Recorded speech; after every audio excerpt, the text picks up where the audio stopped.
말씀을 나를 불행하게 만드는 것들, 이런 제목으로 하나님의 말씀을 전해드리겠습니다. 사람들은 누구나 다 행복하게 살기를 원하죠.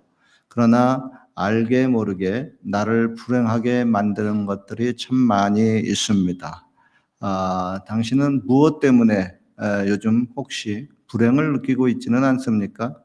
오늘은 나를 불행하게 만드는 것들이 무엇인지 알아보면서 짧은 인생 사는데 귀왕님은 좀 더 행복하게 살기를 원합니다.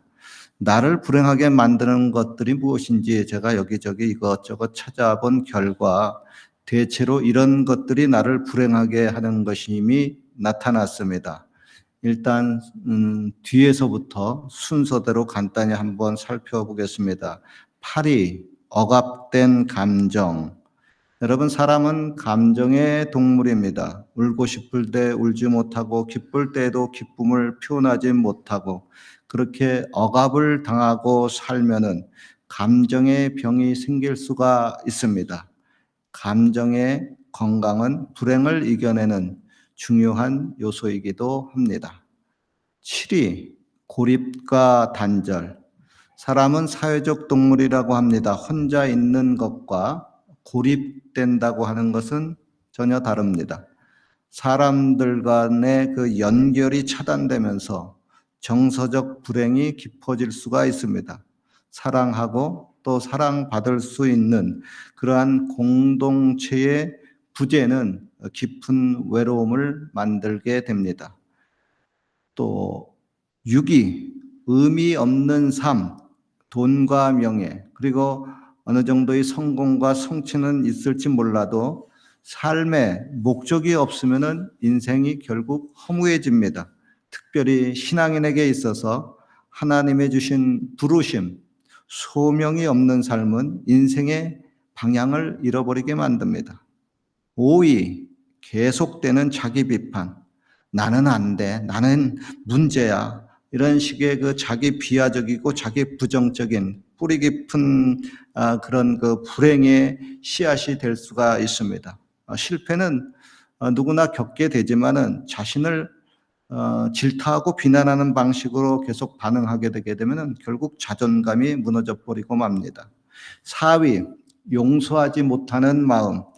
여러분 살면서 여러 가지 과거에 상처가 있고 쓰라린 배신이 있을 수가 있습니다. 그러나 그것에 계속해서 묶여 있고 그러면은 그 감정의 포로가 돼 버리고 맙니다. 용서하지 않게 되게 되면은 나만 불행의 감옥에 갇혀 버리고 맙니다.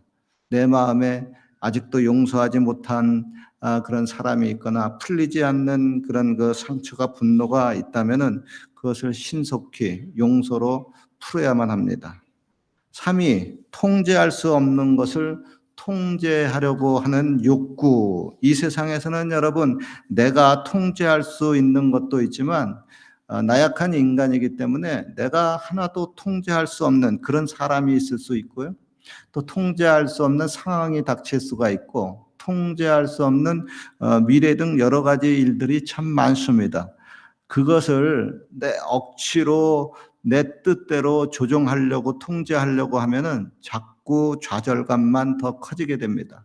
그래서 내가 통제할 수 없는 것은 하나님께 맡겨야 된다고 얘기하고 있습니다.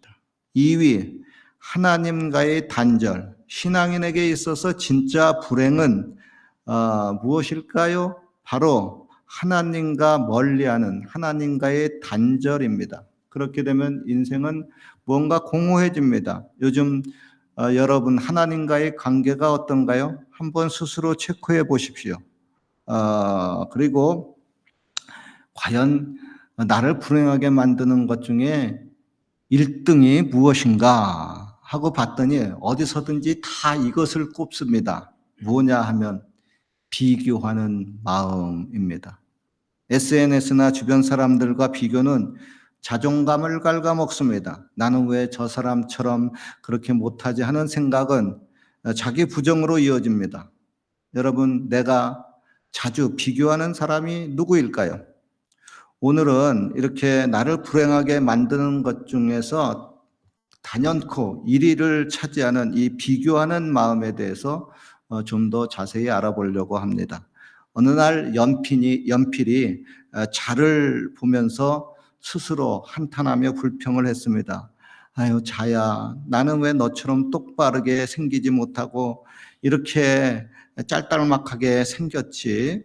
그리고 나는 깎으면 깎을수록 왜 자꾸 작아지기만 하고 말이야. 그래서 인생 살맛이 안 났습니다. 그러자 자가 연필에게 말을 합니다. 연필아, 나는 너처럼 생각을 남길 수도 없고 사람의 마음을 글로써 움직일 수도 없어. 나는 그냥 길이를 재는 도구일 뿐이야. 그 말을 듣고 연필은 깨달았습니다.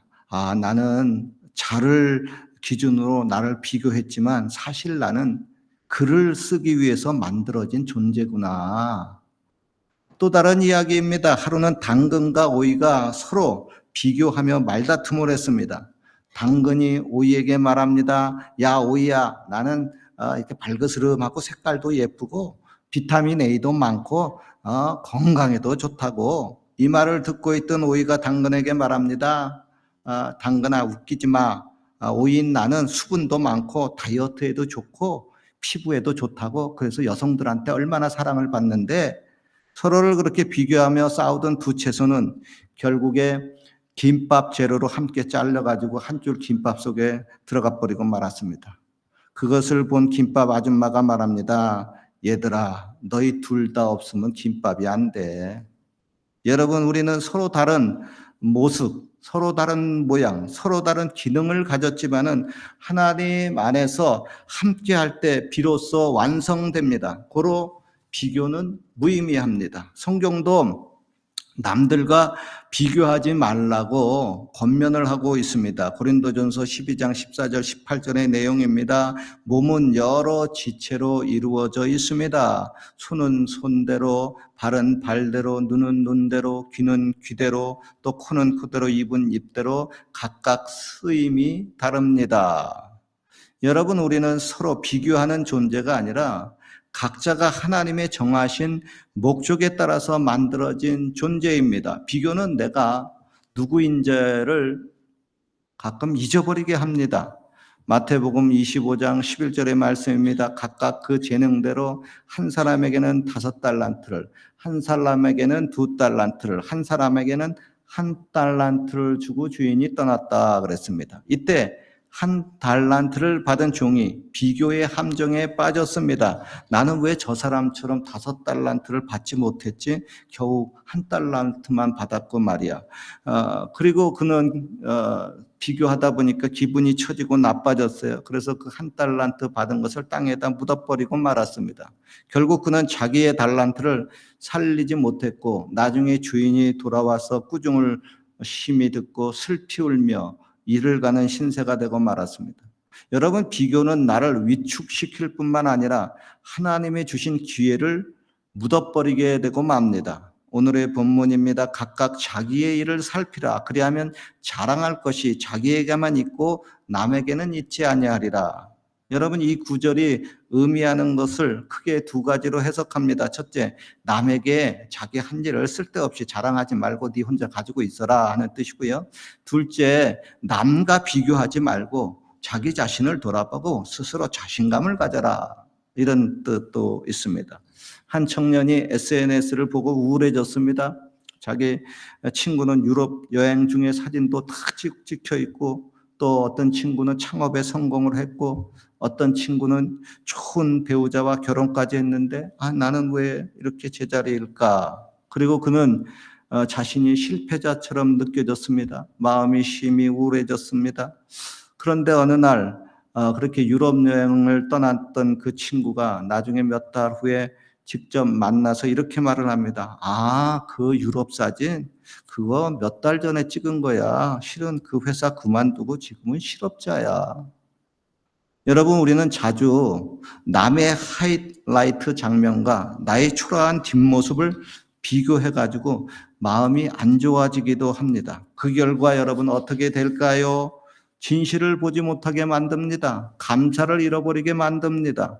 그 비교 때문에 여러분들도 감사하지 못하고 우울에 빠진 경험들이 몇 번쯤은 다들 있을 겁니다. 고로 당신의 그 무대의 쓸쓸한 뒷모습을 남의 찬란한 하이라이트하고 비교하지 마십시오. 여러분, 비교에 대해서 이런 명언들이 있습니다. Comparison is the thief of joy. 무슨 뜻입니까? 비교는 기쁨의 도둑이라는 겁니다. 비교하면은 기쁨이 사라져버리고 맙니다. 누가 한 말일까요? 루즈벨트 대통령이 한 말입니다. 그렇게 잘난 사람들도 비교하니까 기쁨이 도둑 맞았다고 하는 거예요. 또 이런 말이 있습니다. 꽃은 옆에 있는 꽃과 비교하지 않는다. 그냥 피어날 뿐이다. 젠 신세라고 한 말이고요. 우리가 하나님이 아닌 다른 이와 비교할 때 내 은혜는 사라져버리고 만다. 여러분, 아무리 은혜를 많이 받았어도요, 다른 사람하고 비교를 하면은 그 은혜가 순식간에 사라져버릴 수가 있다는 겁니다. 팀 켈러라고 하는 사람이 한 말이고요. 또 이런 말이 있습니다. 비교는 은혜의 적이다. 비교는 감사의 문을 닫게 하고 시기의 문을 열게 한다. 익명. 또 이런 말이 있습니다.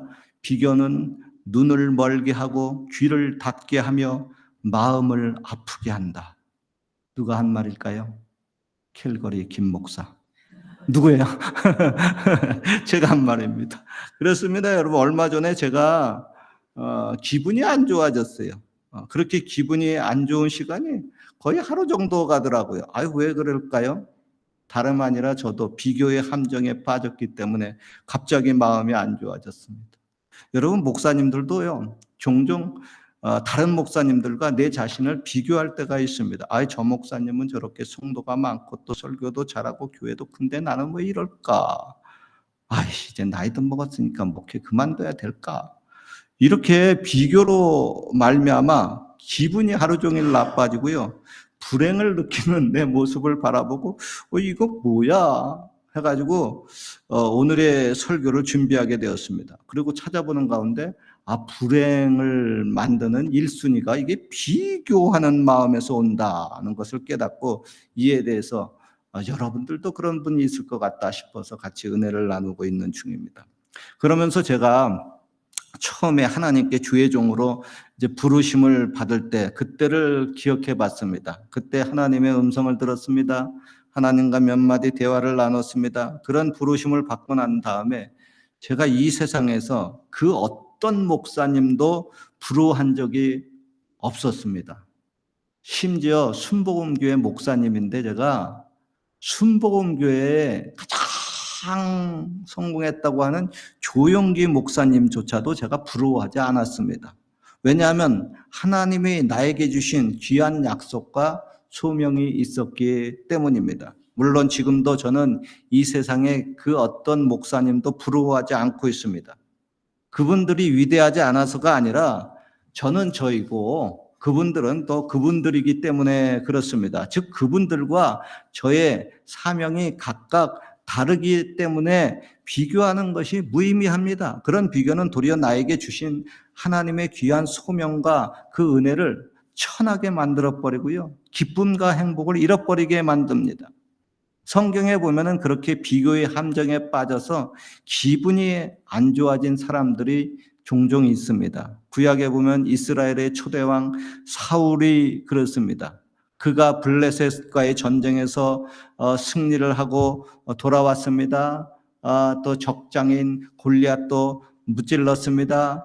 그래서 돌아오니까 이스라엘 여인들이 막 환영을 하면서 이렇게 노래를 합니다. 사울이 죽인 자는 천천히요, 다윗이 죽인 자는 만만히로다. 그 노래를 듣고 사울 왕이 기분이 몹시 불쾌하고 심히 화가 났습니다. 아니, 나에게는 천천의 공을 돌리고 다윗에게는 만만의 공을 돌리다니. 그는 다윗과 자신을 비교하는 그 노래를 듣고 열등감에 빠졌습니다. 시기와 질투가 생겨났습니다. 그리고 큰 불안에 빠져가지고 결국 다윗을 죽이려고 하는 집착으로 이어지고, 그렇게 못된 마음으로 자꾸 행동을 하니까 결국 귀신이 달라붙게 되고 하나님의 신은 그를 떠나게 되고 말았습니다. 그러다 보니까 결국 몰락의 길을 걷게 되고 말았습니다. 여러분, 비교는 자칫 마음에 질투를 불러일으키게 되고 영혼을 병들게 하고요. 사람을 굉장히 narrow minded, 아주 마음을 좁게 만듭니다. 고로 내가 여러분 남보다 나은 사람이, 더 좋은 사람이 되어야 된다고 하는 그런 비교 의식을 버려야 됩니다. 하나님 앞에 오히려 정직한 사람이 되어야 합니다. 그리고 구약에 보면 또 요셉과 그의 형들의 이야기가 나옵니다. 아버지 야곱이 특별히 요셉을 편애했습니다. 그에게 좋은 옷을 입히고 좋은 음식을 주었습니다. 그러자 그의 형들이 이를 못마땅하게 여겼습니다. 그 비교 의식은 그들에게 요셉을 질투하고 동생을 미워하는 마음을 주었고, 결국 요셉 동생을 구덩이에 던져버리고 요셉을 인신매매해서 노예로 팔아버리는 그런 큰 범죄로 이어져 버리고 말았습니다. 그리고 여러분, 비교의 대상에 있어가지고 크게 세 종류로 나눌 수가 있습니다. 첫째, 나보다 잘난 사람과 비교하는 겁니다. 그렇게 되면요, 왜 나는 저 사람처럼 못하지? 나는 아무것도 아니야. 이런 비교의 부작용으로 말미암아 열등감이 생길 수가 있고, 좌절감이 생길 수가 있고, 자존감 저하나 패배주의, 감사하지 못하는 마음, 질투하는 마음이 생길 수가 있습니다. 그렇게 되면은 이게 바로 기분이 나빠지는 주요 원인이 되고 불행의 원인이 됩니다. 여러분, 혹시 기분이 나쁜 사람이 있습니까? 갑자기 배탈이 난 사람들이 요즘 많이 있다고 하는데 왜 그러죠? 혹시 사촌이 땅을 사서 그렇지 않습니까? 한국 사람은 사촌이 땅을 사면 배탈이 난다 그러더라. 설사가 난다 그러더라. 아니면은 또 옆에 있는 여자 친구가 성형수술이 잘 돼서 나보다 더 예뻐져 가지고 기분이 나쁘지는 않습니까? 하여간 한국 사람들은요, 그 비교 의식이 대단합니다. 누가 무슨 롱 코트 뭐를 입었다 그러면 너도 나도 그걸 다 입고 다녀. 똑같은 색을. 그래서 외국 사람들이 보면 깜짝 놀라요. 쟤네들 왜 저래? 정신병이야? 막 이런 경우도 있더라고요. 여러분, 나 옆에 있는 사람들이 나보다 잘 되면 갑자기 안색이 변하고 목소리가 이상하게 되고 기분이 나빠지는 사람들이 있습니다. 그리고 그런 비교 의식, 그런 것 때문에 한국에서 살기가 힘든 분들이 종종 캐나다로 이민 오는 분들이 있습니다. 애를 학교에 보냈더니 애들끼리 니네들 아파트 몇 평이야, 너는 몇 평이야 해가지고 걔네들끼리 또 차별을 한다고 그래요. 그러니까 애들한테 이런 상처를 주면 안 되겠다. 캐나다로 이민 오자. 캐나다 오니까 어떻습니까? 너는 너대로 나는 나대로 개성 있게 살아갑니다. 참 괜찮은 것 같아요. 제가 여기 처음 와가지고 놀란 것은 27년 전에 왔는데 여기에 폰이 차가 있는 겁니다. 그것도 다 녹슨 차가. 그리고 엑셀 차가 있는 겁니다. 그 당시에 한국에도 그런 차 벌써 다 지나갔거든요. 그런데 그 녹슨 차를 끌고 다니는 거예요. 아무렇지도 않게. 여기는 저런 차 끌고 다녀도 괜찮구나. 비교 의식이 없으니까 개성 있게 나름대로 사는구나. 자기 형편에 맞게. 그래서 여기 캐나다가 참 좋다. 그런 생각이 들었어요. 그리고 여러분, 둘째, 비교할 때 나보다 못난 사람과 비교하는 겁니다. 이에 대한 부작용은요, 교만이 생길 수가 있고 우월감이 생길 수가 있고 자아도취, 또 성장이 멈추고 또 사람을 무시하고 은근히 남을 깔보는 비판이 생길 수가 있습니다. 예수님 당시에 바리새인들이 그렇습니다. 바리새인들이 세리나 창녀 이런 사람들을 자기를 비교하면서 말합니다. 하나님이여, 나는 다른 사람들 곧 토색 불이 간음하는 자들과 같이 아니하고 이 세리와도 같이 아니함을 감사하나이다. 바리새인은 자기보다 못하다고 여긴 사람을 비교해서 자기의 의로움을 자랑했습니다. 그러니까 기분이 더럽게 좋아졌습니다. 왜 더럽게 좋아졌다고 얘기할까요? 여러분, 하나님은 그렇게 자기보다 못한 사람을 비교해서 스스로 의인치 않은 그런 바리새인들을 이 독사의 자식들아 하고 싫어했습니다. 오히려 자신을 낮춘 겸손한 세리가 하나님께 의롭다함을 받고 하나님의 그 세리의 기도를 들어줬다는 겁니다.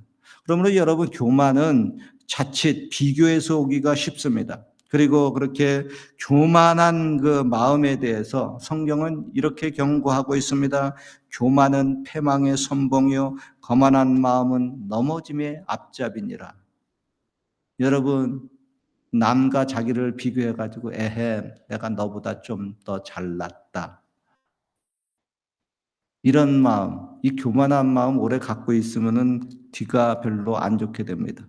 이렇게 여러분 나보다 잘난 사람과 비교하고 혹은 나보다 못난 사람하고 비교하는 것은 어떻게 보면 서로 반대되는 것처럼 보이지만 둘 다 나를 불행하게 만드는 함정입니다.